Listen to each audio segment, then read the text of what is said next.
ፋኖ ኦሮሚያ ክልል ዘልቆ በመግባት ጥቃት ሰንዝሯል። በመረጃ ሰዓታችን በዝርዝር ይቀርባል። የፋኖ ከፍተኛ አመራሩ ተገድሏል። ከፍ ያለው ደሴ የተባለው የፋኖ አመራር ግድያ አወዛጋቢ የሆነ ሲሆን መንግስት ወይስ ፋኖ ገደለው? አወዛጋቢውን መረጃ አጣርተን ይዘንላችሁ መተናል።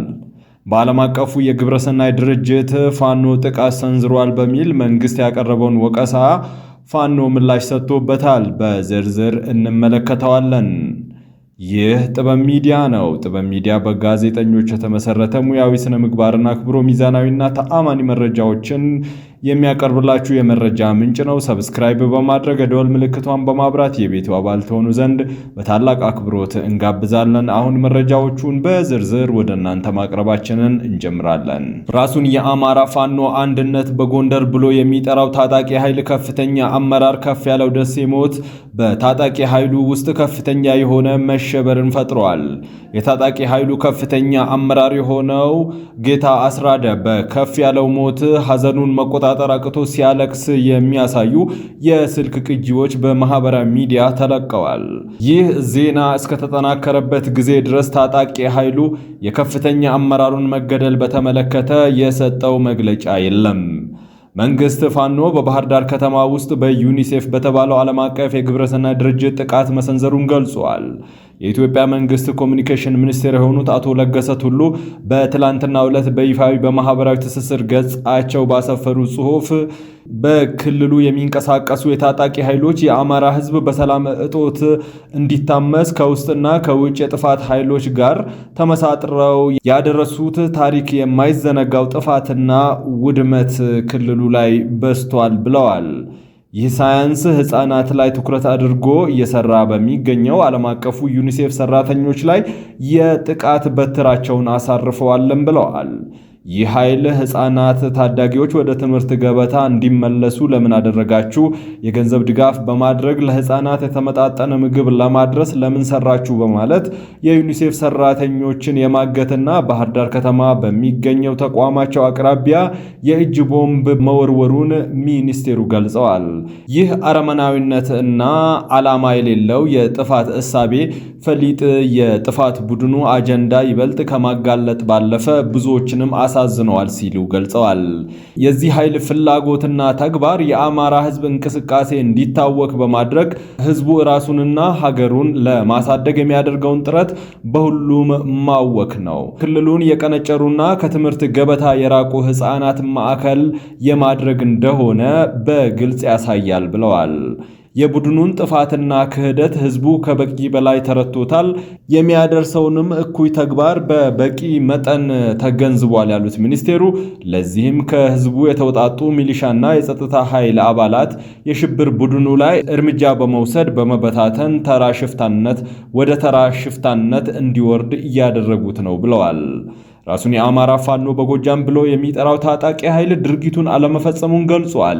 ይህ ጥቃት በመንግስት የተፈጸመ ሲሆን እኛን ከዓለም አቀፉ ማህበረሰብ ለማጣላት ያለመ ነው ብለዋል። በሰሞኑ በባህር ዳር ከተማ የተደረገ ያለው ሀገራዊ ምክክር ኮሚሽን አጀንዳ የማሰባሰብ መድረክ እንዳይደረግ የነገርን ቢሆንም ስብሰባው በመደረጉ በስብሰባው ተሳታፊ በነበረ ባለስልጣን ቪኤት መኪናና በፌዴራል ፖሊስ ፓትሮል ያነጣጠረ ጥቃት ፈጽመናል ብለዋል። ይህ ዜና እስከተጠናከረበት ጊዜ ድረስ ዩኒሴፍ ኢትዮጵያም ይሁን ዓለም አቀፉ ዩኒሴፍ ስለ ጉዳዩ የሰጡት መግለጫ የለም። በኦሮሚያ ክልል ሆሮ ጉድሩ ወለጋ ዞን አቤ ጎንዶሮ ወረዳ ገራሮ ቀበሌ ረቡዕ ዕለት ሚያዝያ 1 2017 ዓ.ም የፋኖ ታጣቂዎች በህዝብ ማመላለሻ ሚኒባስ ላይ ፈጸሙት በተባለ ጥቃት ቢያንስ 7 ሰዎች መገደላቸውን ነዋሪዎች ተናገሩ። በአቤ ጎንዶሮ ወረዳ በገራሮ ቀበሌ የተፈጸመው ጥቃት በተመሳሳይ ወረዳው መጋቢት 19 2017 ዓ.ም የፋኖ ታጣቂዎች ፈጸሙት በተባለ ጥቃት ከ20 በላይ ነዋሪዎች መገደላቸውንና ሌሎች 3 ታፍነው መወሰዳቸውን ተከትሎ ከአንድ ሳምንት በኋላ የተፈጸመ ሁለተኛ ጥቃት ሲሆን ነዋሪዎቹ ለጥቃቱ የፋኖ ታጣቂዎችን ከሰዋል። የአቤ ጎንዶሮ ነዋሪ ረቡዕ ሚያዝያ 1 2017 ዓ.ም ረፋድ 4 ሰዓት ላይ ከጋሮ ቀበሌ ወደ አቤ ጎንዶሮ ከተማ በህዝብ ማመላለሻ ተሽከርካሪ ለገበያ እየተጓዙ በነበሩ ሰዎች ላይ ሐረንጋማ በተባለ ቦታ ጥቃቱ መፈጸሙን ገልጸዋል። በተሽከርካሪ ውስጥ የነበረና ከጥቃቱ የተረፈ ዓይን እማኝ ጥቃቱ በፋኖ ታጣቂዎች መፈጸሙንና አብረው የነበሩ ጓደኞቹ በጥቃቱ መገደሉን ተናግረዋል። ከጓደኞቼ ጋር ወደ ከተማ በመጓዝ ላይ እያለን የታጠቁ ሰዎች ከጫካ ውስጥ በመውጣት የተኩስ እሩምታ ከፈቱብን። 5 ታጣቂዎች ነበሩ። 3ቱ ወደ ተሽከርካሪው ቀርበው ሲተኩሱ፣ ሌሎች ደግሞ ራቅ ብለው በክላሽና በስናይፐር እየተኮሱብን ነበር ሲሉ አስረድተዋል። በዚህም አጠገብ የነበረ ገመቹ ለሜሳ በጥይት ተመቶ ተገድሏል። ከኋላችን የነበረች ደግሞ ቶሌ ገርባ የተባለች ሴትም ተገድላለች ብሏል። በተጨማሪም ጣና ደረጀና መሪ ገርቢ የተባሉ ወጣቶችና ዲንጎ ገርባ የተባለ ዕድሜው ከ45 በላይ የሚሆን ጎልማሳ በጥቃቱ መገደላቸውን አስረድተዋል። የዓይን እማኞቹ ስማቸው ከተጠቀሱ ሰዎች በተጨማሪ ሌሎች 2 ሰዎችን ጨምሮ በአጠቃላይ 7 ሰዎች መገደላቸውን አስረድተዋል። ሌሎች 4 ሰዎች ደግሞ በተተኮሰባቸው ጥይት ተጎተው ወደ አቤ ጎንዶሮ የመጀመሪያ ደረጃ ሆስፒታል ተወስደው ሕክምና እየተደረገላቸው መሆኑን ተናግረዋል። ሌላኛው የዓይን እማኝ በጥቃቱ አባቱ እንደተገደለበት የገለጸ ነዋሪ በበኩሉ በማለዳ ለገበያ ወደ ከተማ እየሄድን እያለ መንገድ ላይ ተኩሱ ተጀመረ፣ አብሮኝ የነበረ አባቴ በጥቃቱ ተገድሏል በማለት ስለ ጥቃቱ ተናግረዋል። ከተገደሉ ሰዎች መካከል ሳይታጠቁ ወደ ገበያ ይጓዙ የነበሩ የመንግስት ሚሊሻና የጤና ጣቢያ ሰራተኛ የነበረች ወጣት ቶሌ ገርባ እንደምትገኝበት ገልጿል። እስካሁን በከፍተኛ ሐዘንና ድንጋጤ ውስጥ ነን ያለነው ነዋሪው የሟቾች የቀብር ስነ ስርዓት በተገደሉበት ቀን ከአካባቢው ገጠር ወደ መንደር የተወጣጡ ማህበረሰቦችና ቤተሰቦች በተገኙበት ተፈጽሟል ብለዋል። ሌላው የአካባቢው ነዋሪ ከ2013 ዓ.ም ጀምሮ እንዲህ ባለ ግድያ ተግባር በርካታ ሰዎች መሞታቸውን በመግለጽ በቅርቡ ከአማራ ክልል በመጡ የፋኖ ኃይሎች በተደጋጋሚ በሚፈጸሙ ጥቃቶች ቁጥራቸው ቀላል የማይባሉ ሰዎች መገደላቸውን ጠቁመዋል።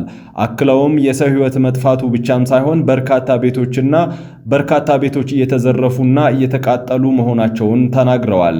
ነዋሪው በዚህም የፋኖ ኃይሎች ብቻም ሳይሆኑ የግል ጥቅማቸውን ለማስጠበቅ ፍላጎት ባላቸው የመንግስት ባለስልጣናት፣ የጸጥታ ኃላፊዎች ለነሱ ለፋኖ ታጣቂዎች በተለያዩ መንገዶች ድጋፍ በማድረግ ህዝቡ ላይ እልቂት እንዲዳረግ እያደረጉ ነው ሲሉ ከሰዋል።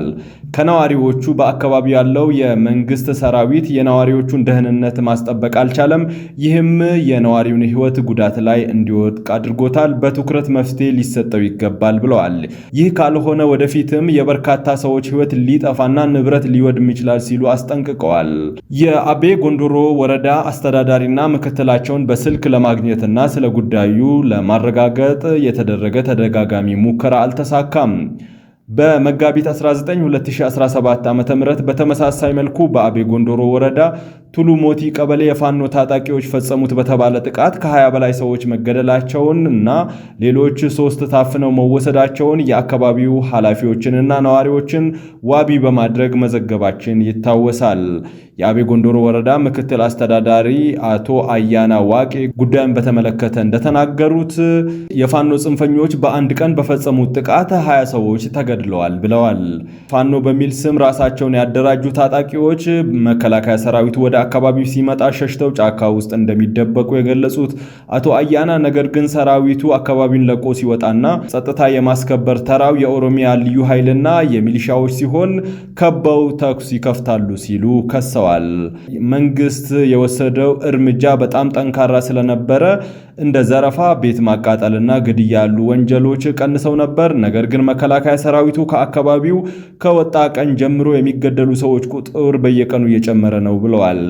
ግድያ፣ ዘረፋና ቤት ማቃጠል ተግባር በአካባቢው የተለመደ መምጣቱን ገልጸው የጥቃቱ ተግባር በአካባቢው ነዋሪዎች ላይ ከባድ ተጽዕኖ እያስከተለ በመሆኑ በየደረጃው የሚገኙ የሚመለከታቸው አካላት ለወንጀሉ ትኩረት ሊሰጡት ይገባል ብለዋል። የካቲት 19 2017 ዓ.ም በሆሮ ጉድሩ ወለጋ ዞን ጃርጋ ጃርቴ ወረዳ በፋኖ ስም ተደራጅተው የሚንቀሳቀሱ ታጣቂዎች ከ10 በላይ ሰዎችን መግደላቸውን የጀርመን ድምፅ ሬዲዮ መዘገቡም ይታወሳል። ውድና የተከበራችሁ የጥበብ ሚዲያ ቤተሰቦች የዛሬው መረጃችን በዚህ አብቅተዋል። መረጃዎቹን ከጥበብ ስለምትከታተሉ ከልብ አድርገን እናመሰግናለን። ሰብስክራይብ በማድረግ የደወል ምልክቷን በማብራት የቤቱ አባል ተሆኑ ዘንድ በድጋሚ እንጠይቃለን። ጥበብ ሚዲያ በጋዜጠኞች የተመሰረተ ሙያዊ ስነ ምግባርን በማክበር ሚዛናዊና ተአማኒ መረጃዎችን የሚያደርሳችሁ ሚዲያ ነው። ከልብ እናመሰግናለን። ሰላም።